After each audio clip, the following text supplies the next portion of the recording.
Indian ઓઇલની pipeline ચોરી કાંડમાં ગાંધીધામ પોલીસની મોટી કાર્યવાહી, 7 આરોપી ઝડપાયા.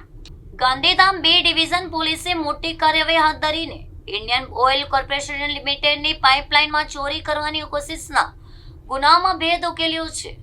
મુદ્રા પાણીપત ખાતેની ચુડવા સીમ વિસ્તારમાં આવેલી પાઇપલાઇનમાં ચોરી કરવાનો પ્રયાસ કરવામાં આવ્યો હતો. આ મામલે ફરિયાદ નોંધાયા બાદ પોલીસે તપાસ શરૂ કરી હતી.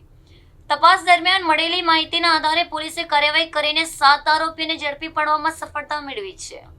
પોલીસ આરોપીઓની પૂછપરછ શરૂ કરી છે અને સમગ્ર ઘટનામાં અન્ય કોઈ લોકો સંડોવાયેલા છે કે નહીં તેની પણ તપાસ હાથ ધરવામાં આવી રહી છે. પાઇપલાઇન જેવી મહત્વપૂર્ણ સુવિધાઓની સુરક્ષાને ધ્યાનમાં રાખીને પોલીસ દ્વારા વધુ તપાસ કરવામાં આવી રહી છે.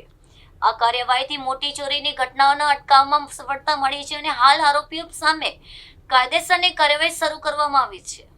પોલીસ દ્વારા આરોપીઓ પાસેથી વધુ માહિતી મેળવવા માટે તપાસનો ધમધમાટ ચાલુ રાખવામાં આવ્યો છે. સમગ્ર મામલે તપાસ પૂર્ણ થયા બાદ વધુ વિગતો સામે આવવાની શક્યતા છે.